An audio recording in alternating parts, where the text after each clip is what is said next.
Hello बच्चों आज हम करेंगे स्टेट अचीवमेंट सर्वे का प्रैक्टिस पेपर 1 क्लास 5th के लिए। ठीक है बेटा, चलिए हम स्टार्ट करते हैं। इसमें बच्चों हर क्वेश्चन, जैसा कि यहाँ पर मेंशन भी किया गया है, हर क्वेश्चन 1 मार्क्स का होगा। You must darken a circle by blue और ब्लैक फॉर करेक्ट आंसर। आपको ब्लू या ब्लैक पेन से पूरा सर्कल डार्क कर देना है जो आपका सही आंसर है। ठीक है, चलिए हमारा फर्स्ट क्वेश्चन स्टार्ट करते हैं। Read the given passage and answer the question below. One of the most common purposes of tree plantation is to promote forest. Forests are extremely important for maintaining the ecological balance on the earth. A major part of our planet is covered with forest.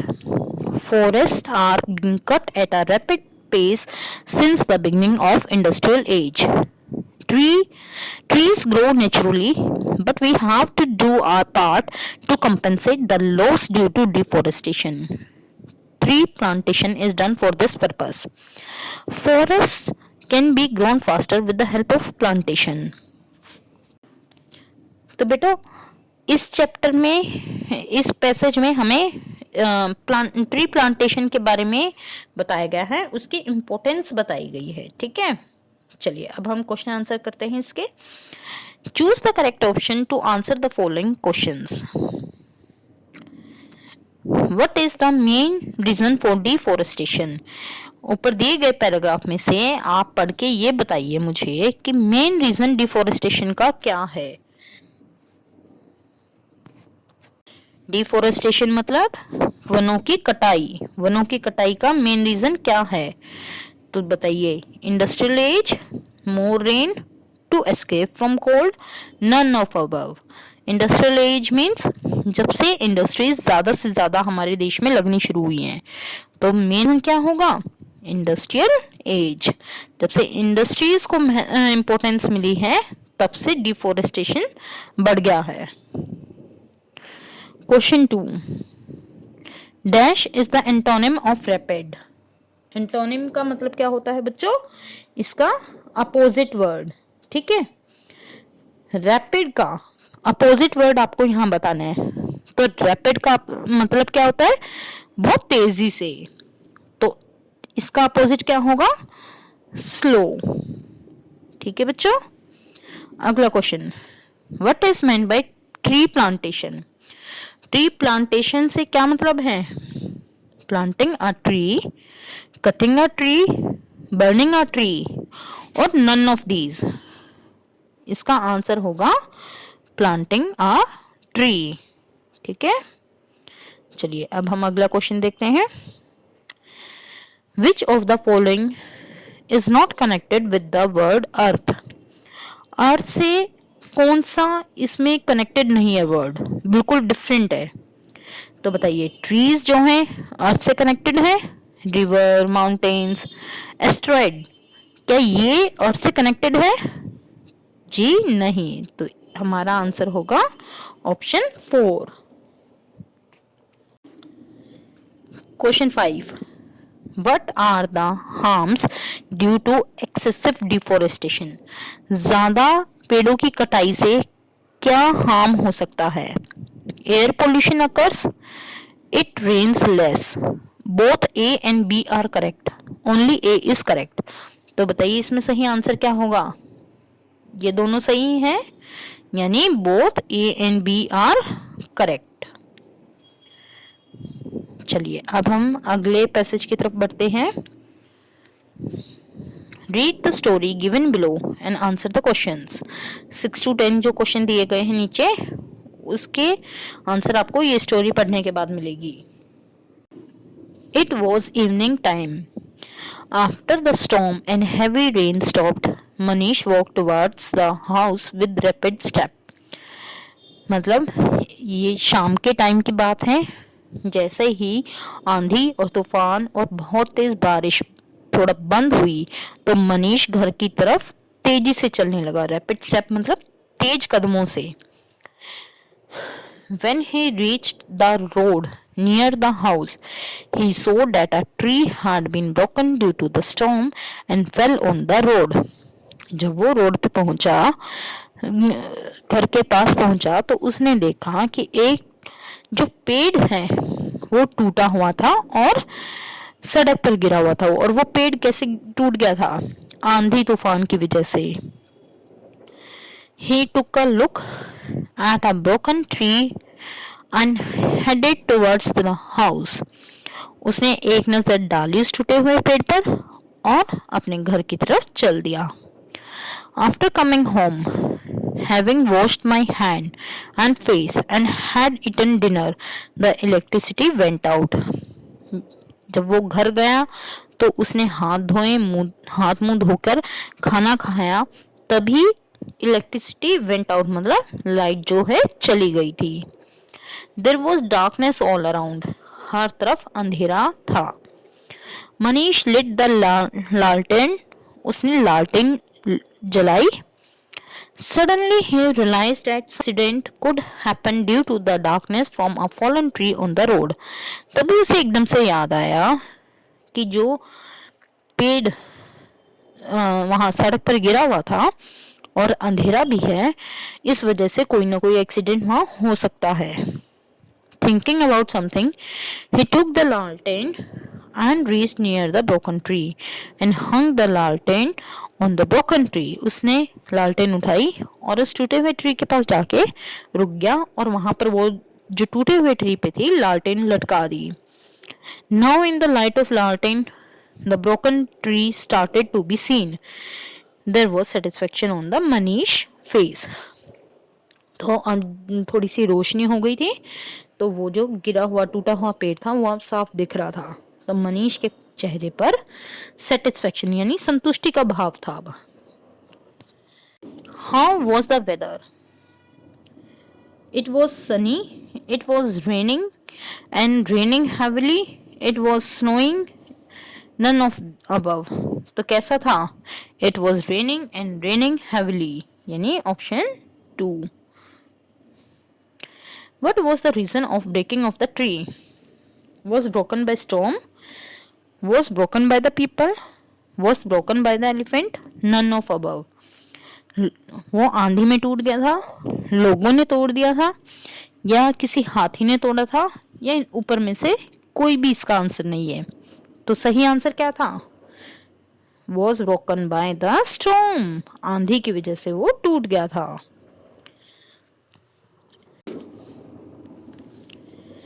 Right the antonym of darkness. Antonym का मतलब होता है बेटा, antonym का मतलब होता है बेटा इसके अपोजिट। तो डार्कनेस के अपोजिट क्या होगा देखते हैं। Night, evening, water, light. तो इनमें से क्या सही ऑप्शन होगा? लाइट। ठीक है।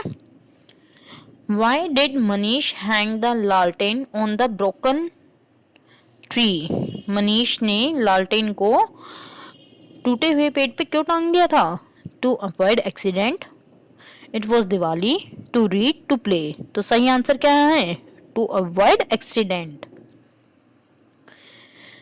विच of the following word is not connected with the word tree? Tree से इनमें से कौन सा वर्ड बिल्कुल कनेक्ट नहीं करता? Plants, shrubs, branch, tyre. तो सही आंसर क्या होगा बेटा? टायर। ठीक है बच्चों।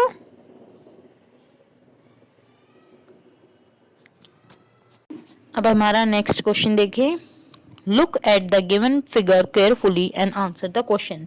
ये जो आपको फिगर दी गई है, ये जो चित्र दिया गया है, इसमें आपको ये ध्यान से देखना है और आंसर करने हैं। ठीक है। What is the name of this building?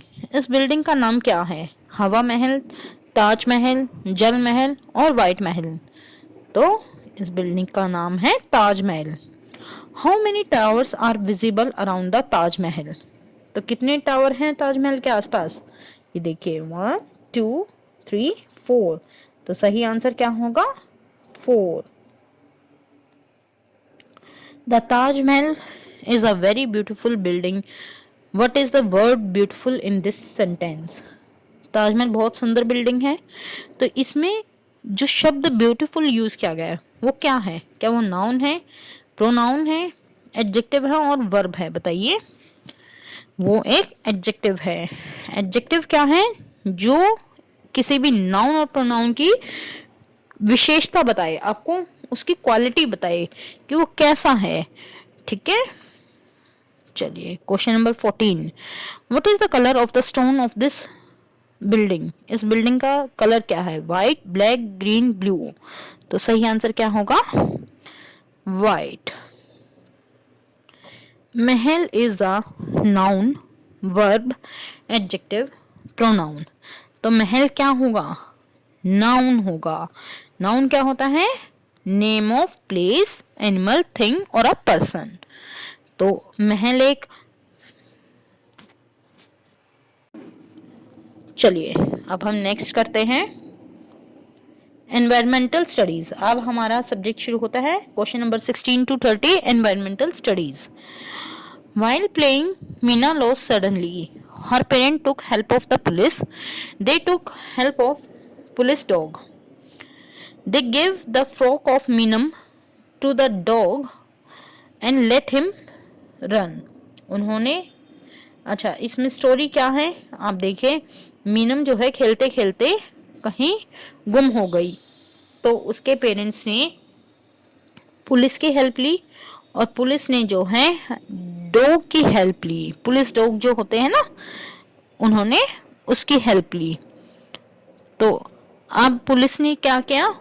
उसकी फ्रॉक, मीनम की फ्रॉक डॉग को दी और उसे ढूंढने दिया, उसे फ्री छोड़ दिया। चलिए अब हम इसके क्वेश्चन आंसर करते हैं। What do you think why they have done this? यानी उस पुलिस ने मीनम की फ्रॉक जो है वो डॉग को क्यों दी? The dog knows Meenam, the dogs likes Meenam's frock, the dog will be able to find Meenam with the smell in her frock, the dog knows the place from where the Meenam lost. तो इसका सही answer क्या होगा बेटा? इसका सही आंसर होगा the dog will be able to find Meenam with the smell in her frock, क्योंकि डॉग्स की जो है स्मेलिंग पावर बहुत तेज होती है, तो वो जो मीनम की फ्रॉक से स्मेल करके उसे ढूंढ लेगा। ओके, चलिए हम अपना नेक्स्ट क्वेश्चन देखते हैं। Children are enjoying snake game being shown in street. The snake is dancing and entertaining. Why the snake is dancing? तो बच्चों इसका सही क्या आंसर होगा? Snake is dancing on the tune of bean. He is dancing because his master asked him to dance. यानी पहले में क्या बोला गया है? स्नेक जो है वो बीन की टून पे नाचता है, या उसके मास्टर, उसके मालिक ने उसे नाचने के लिए बोला है। Snake is moving on the moment of been, वो बीन की मूवमेंट पे डांस करता है, या ही लाइक टू डांस। तो इसका जो सही आंसर होगा बेटा वो होगा थर्ड। जैसे जैसे बीन की मूवमेंट होती है वैसे ही स्नेक डांस करता है। Okay, question number 18, iron tablets are distributed in the school to get rid of which of the following? From insects, from diarrhea, from anemia, from fever. तो इसका आंसर होगा from anemia। Iron की कमी की वजह से जो बीमारी होती है उसको हम एनीमिया कहते हैं ना, तो इसके लिए टैबलेट्स बांटी जाती हैं। मुकुंद had आलू गोभी in his lunch.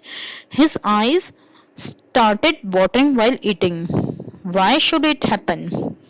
Mukul lunch में आलू गोभी लाया है और खाते खाते उसकी आंखों से पानी आ रहा है, तो बताइए वो कैसे, क्यों होगा? There was too much chili in आलू गोभी. आलू गोभी was high in salt. There was no salt in आलू गोभी. आलू गोभी did not contain turmeric. देखिए पहला ऑप्शन कहता है कि बहुत ज़्यादा मिर्ची थी आलू गोभी में, सेकंड कहता है बहुत ज़्यादा नमक था आलू गोभी में, थर्ड ऑप्शन के अकॉर्डिंग आलू गोभी में नमक था ही नहीं, और फोर्थ ऑप्शन कहता है कि हल्दी नहीं थी इसमें आलू गोभी में। तो हमारा सही आंसर क्या होगा, उसमें बहुत ज़्यादा मिर्ची थी, बहुत ज़्यादा चिली थी, इसलिए उसकी आंखों से जो है पानी आ रहा था खाते हुए। Why the meals made from wheat and rice are distributed in school in midday meal? Why are meals distributed in school? इसका सही आंसर कौन सा होगा बेटा? देखो इसमें ऑप्शंस क्या दिए गए हैं, due to government rule, government के नियमों की वजह से, ड्यू टू मोर मनी, बहुत ज्यादा पैसा है इस वजह से, टू फीड द चिल्ड्रन, बच्चों को खाना खिलाने के लिए, to remove malnutrition in children, यानी कुपोषण को दूर करने के लिए। तो इसमें सही उत्तर बेटा आप सोचिए कौन सा होगा। आपके स्कूल्स में भी tasty tasty mid day meal मिलता है ना। अच्छा बच्चों देखिए, जो मेरा ये चैनल है इसे सब्सक्राइब कर लीजिए सभी बच्चे। इसमें आपके आगे आने वाली सभी टेस्ट सीरीज इसी पे करवाई जाएंगी और आपको इसका बहुत बेनिफिट होने वाला है। ओके, तो चलिए हम अपना आंसर देखते हैं। तो इसका सही आंसर होगा to remove malnutrition in the children. चलिए question number 21।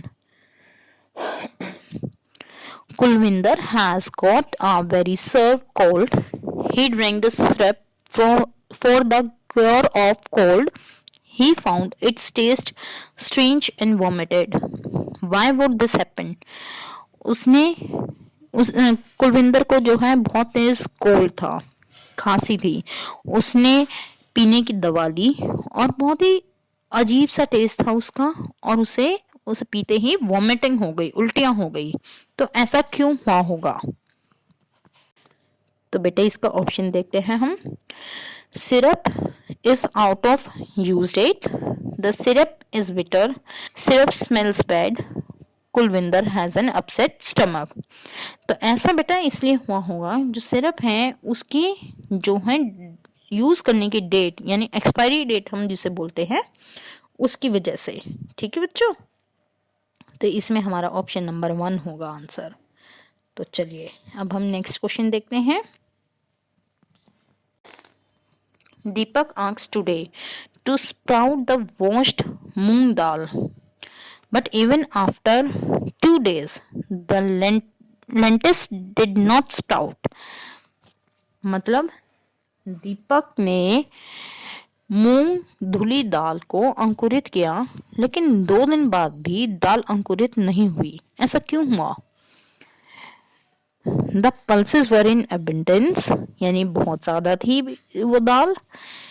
It would take 2 more days for the pulses to germinate, यानी इस प्रोसेस में 2 दिन और लगने चाहिए थे।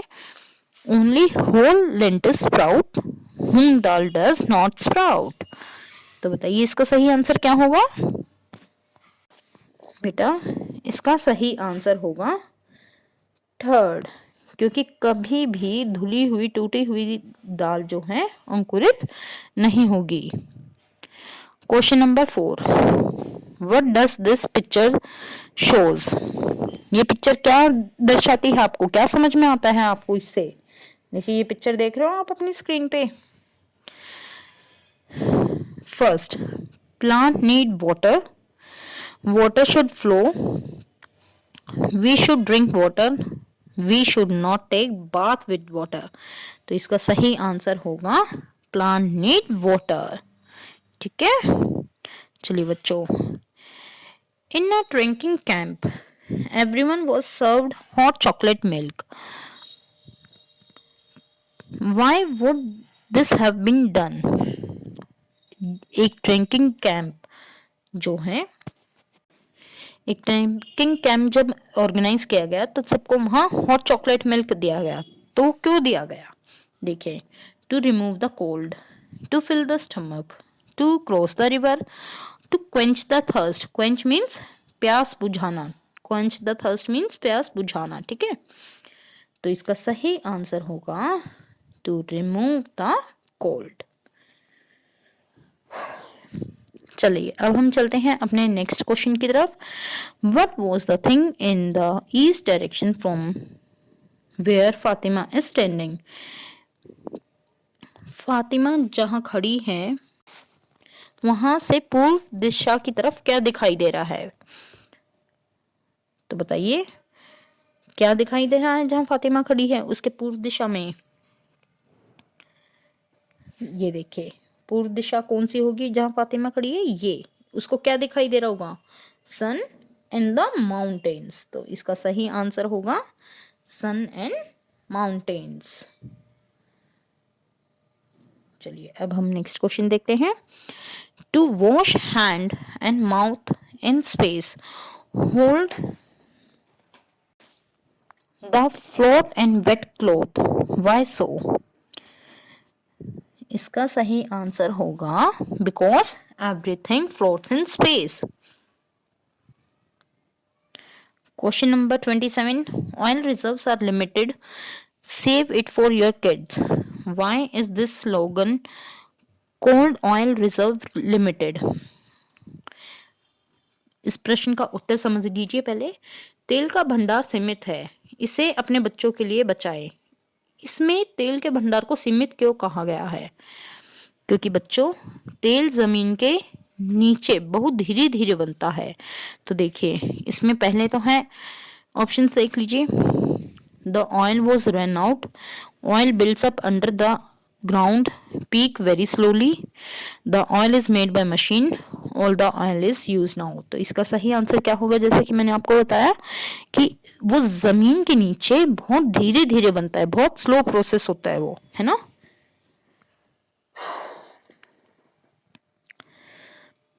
Tashi's house in Leh is made of crushed wood. Why does this happen? ऐसा क्यों है कि वो crushed wood से बना हुआ है? इसके ऑप्शंस देखिए। Wooden floors and ceilings protect against cold. Wood is easily available. Wooden houses look beautiful. Wood is cheap. तो इसका बच्चों सही उत्तर होगा कि wooden floors and ceilings protects again cold, क्योंकि लेह में बहुत ज़्यादा बर्फ पड़ती है तो वहाँ ऐसे घरों की ही ज़रूरत पड़ती है। The wood cutter kindled the fire and lit the stove, but the fire was extinguished. The woodcutter lit a fire by blowing air from his mouth. Why he did like that?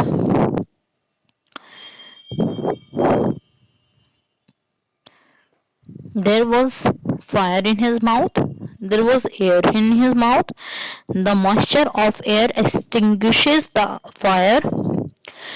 fire get more air, that is oxygen, then blowing the fire from oxygen present in the air of the mouth। तो answer कौन सा होगा? Fourth. You are carrying a bag which is full of vegetable peelers and used tea. In which dustbin will you throw this bag? तो कौन सा होगा? कौन से डस्टबिन डालोगे? Blue dustbin, green dustbin, any one of them और one of them, किसी में भी। तो इसका आंसर होगा जो हमारा ऑप्शन नंबर 2 है, इन ग्रीन डस्टबिन। तो चलिए बच्चों इसी के साथ हम